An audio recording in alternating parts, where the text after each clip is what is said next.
Vous êtes sur Midi 1 et soyez les bienvenus dans l'invité de la rédaction. Aujourd'hui, nous parlons de journalisme et plus particulièrement d'indépendance journalistique au service du public. C'est d'ailleurs l'objectif que s'est fixé la Maison des Reporters, un média qui a fait le pari d'un journalisme au ton long et au contenu réfléchi, destiné à permettre au public de comprendre plutôt que d'absorber sans assimiler la masse d'infos qui l'assaille tous les jours. La création de la Maison des Reporters, c'est l'expression du désir d'un journalisme indépendant, sans œillères et n'obéissant à aucune injonction. Et pour en parler, nous recevons sur notre plateau Moussa Ngom, journaliste indépendant, fondateur de la Maison des Reporters. Merci d'avoir accepté notre invitation. Je vous en prie, merci pour l'invitation. Monsieur Ngom, vous avez en 2019 décidé de mettre sur pied la Maison des Reporters, un média indépendant qui a décidé de sortir de l'information en continu pour donner la parole à une catégorie de la population qu'on entend très peu dans les médias. Pourquoi ce modèle de journalisme ? C'est un modèle inspiré par le parcours que j'ai eu notamment, parce que j'ai évolué comme journaliste indépendant juste avant de fonder la Maison des Reporters. On se rend compte que l'info est très peu décentralisée au Sénégal. On ne parle que très peu de ce qui se passe à plus à l'intérieur du pays. Et lorsque je parle de parler de ce qui s'y passe, je parle d'en parler de manière plus approfondie. Donc c'est fort de ce constat-là que nous avons voulu créer la Maison des Reporters, mais surtout par rapport au déficit d'informations enrichies. Parce que nous avons vraiment voulu marquer un recul par rapport à l'actualité, parce qu'effectivement, le citoyen il est assailli par une masse d'informations qui parlent de la même chose, mais lui-même, lorsqu'on l'interroge, ne comprend pas très souvent les enjeux de cette information-là. Donc nous, on se propose de prendre notre temps pour documenter cette question et de lui permettre d'avoir tous les arguments pour en tout cas en débattre sur l'opinion publique. Parce que ça aussi, c'est un constat que nous avons fait. Il y a énormément de commentaires dans l'actualité ici au Sénégal, que ce soit ou également ailleurs. Les éditorialistes ont vraiment pris le dessus dans le marché de l'information. C'est aussi pour cela qu'il a fallu ramener plus d'informations factuelles, permettre aux citoyens d'avoir plus d'éléments sur ce dont il s'agit, les enjeux de la société et ce qui s'y passe. Donc c'est vraiment ce qui a motivé la création de la Maison des Reporters, en plus du désir d'indépendance. Monsieur Ngom, un média, c'est aussi des moyens logistiques et financiers. Pour la préservation de votre indépendance, quel est le modèle économique sur lequel fonctionne la Maison des Reporters ? Le modèle économique, il est fondé sur la philosophie de notre média. C'est un modèle plutôt souple et novateur. C'est un modèle aussi basé sur le public, parce qu'on a voulu avoir un modèle beaucoup plus performatif, faire en sorte qu'il y ait une relation de confiance entre le public et le média, et ce sera une relation directe, c'est-à-dire que le public finance le média, les journalistes travaillent de la manière la plus indépendante possible, et le public étant hétérogène, ça nous confère une indépendance car il n'y a pas de conflit d'intérêt ou de redevabilité envers une seule personne ou bien envers une entité. Cependant, un financement de l'information par le public auquel cette info est destinée, ce modèle ne risque-t-il pas d'être confronté à certaines limites ? Bien évidemment, parce que c'est déjà un modèle qui, sur le terrain dans lequel il est expérimenté, c'est un modèle qui est nouveau, donc on n'est pas très habitué à une culture de payer pour s'informer, surtout que l'abonnement, c'est plutôt un don qu'un abonnement, car nos informations sont gratuites d'accès à tout le monde. Donc l'abonnement, le don, il est volontaire de la part du citoyen. Donc ça, c'est un enjeu majeur, faire en sorte qu'il y ait une très grande masse de citoyens qui s'abonnent. Donc déjà, le fait qu'on puisse avoir environ 300 abonnés depuis notre création, c'est déjà un motif de satisfaction, mais il faut faire preuve de plus de pédagogie, faire en sorte de faire comprendre aux citoyens que l'information qu'on produit, c'est une information qui a un coût qui est très grand. Donc faire en sorte qu'on le motive à contribuer à la production de cette information-là, c'est aussi un challenge de la Maison des Reporters. Intéressons-nous aux membres de la Maison des Reporters. Combien sont-ils ? Sont-ils des journalistes permanents ou par quel autre moyen collaborez-vous avec eux ? Je disais tout à l'heure que nous avons un modèle qui est souple parce qu'effectivement, puisque le problème des moyens allait certainement se poser, nous avons réfléchi très tôt et anticipé par rapport à cela. Donc les journalistes, pour la plupart, ils sont une centaine de membres de la Maison des Reporters éparpillés à travers le Sénégal et quelques-uns en France.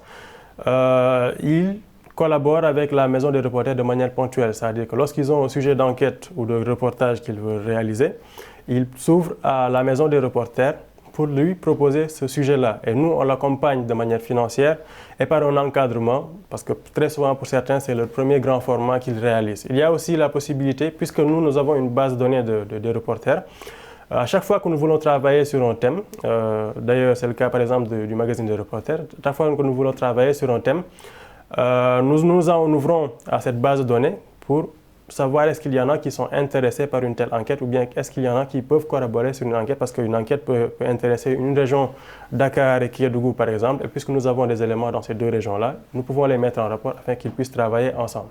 Lancé en 2019, votre média a 2 ans. Quel bilan tirez-vous de ces 2 années d'existence? Un bilan que je dirais satisfaisant, même si d'habitude je dis que tirer un bilan en 2 ans d'existence, c'est pour moi assez tôt, parce que je dis souvent que c'est après 5 ans, par exemple, qu'on pourrait tirer un bilan, parce que c'est plus une course de fond. Déjà que c'est un modèle qu'on initie, c'est un modèle qui n'est pas très connu, c'est un modèle qui va tarder peut-être à prendre, vraiment, la mayonnaise va peut-être tarder à prendre, il faut qu'on se donne beaucoup plus de temps pour mieux l'expérimenter et mieux le faire connaître au public. Mais c'est déjà une satisfaction que ça puisse exister après 2 années.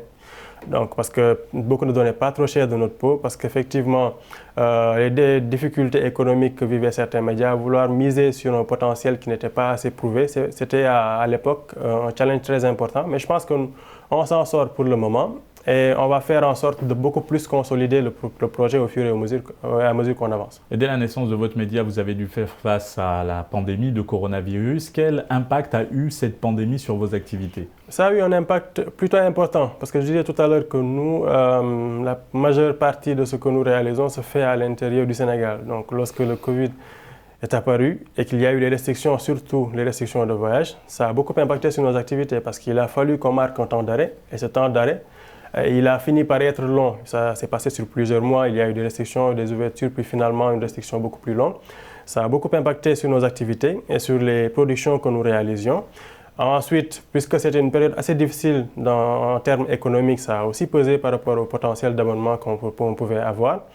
Et voilà, la principale difficulté, ça a vraiment été par rapport aux restrictions de voyage. Le journalisme aujourd'hui tel que pratiqué au Sénégal, comme sur le continent, quelle analyse en faites-vous?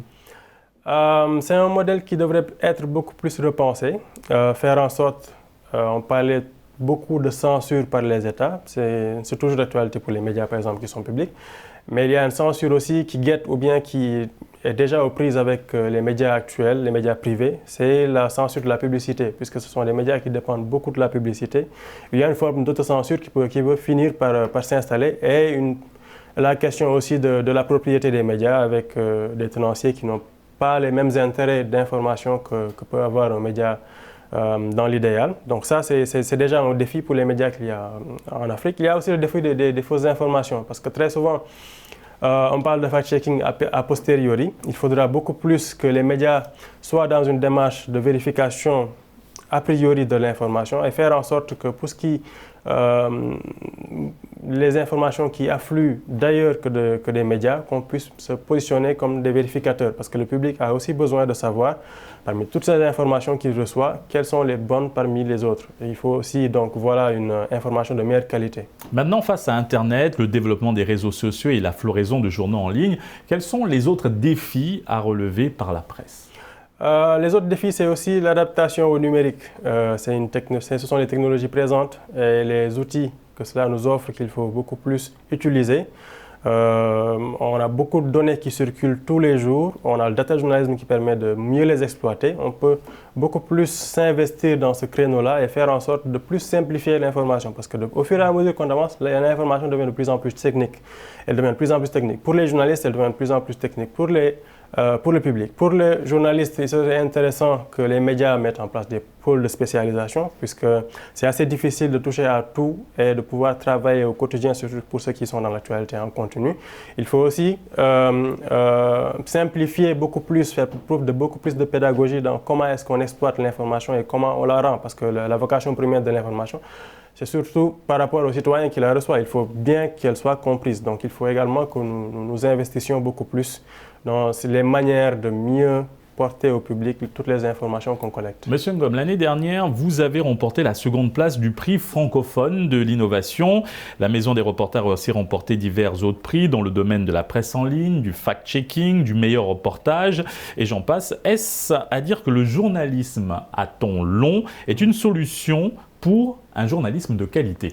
Oui, c'est d'ailleurs la principale solution actuellement, parce que déjà il y a le problème des sous-effectifs qui se posent dans les médias un peu partout, particulièrement au Sénégal. Donc ça ne permet pas aux journalistes de travailler beaucoup plus sur leur sujet Et malheureusement, dans les concours que nous remportons, l'enjeu, c'est vraiment de faire en sorte qu'il y ait une information très enrichie. Et ça, c'est très souvent le journalisme au talent qui permet de le conférer, parce qu'on prend le temps de ressortir un peu tous les détails de l'histoire, de révéler des choses, de documenter une question. Et ça prend du temps. Donc la meilleure organisation pour les médias, c'est de faire en sorte qu'il y ait des cellules d'investigation. Malheureusement, au Sénégal, il y en a très peu. Faire en sorte qu'on puisse détacher des journalistes qui puissent travailler sur des questions durant des mois, que ce soit même sur une seule question durant des mois. Et malheureusement, c'est l'écosystème socio-économique qui ne permet pas aux médias de réaliser ce type de modèle. Merci Monsieur Moussa Ngom pour cet éclairage. Nous rappelons que vous êtes journaliste indépendant et fondateur de la Maison des reporters au Sénégal, bien sûr. Je vous en prie, merci.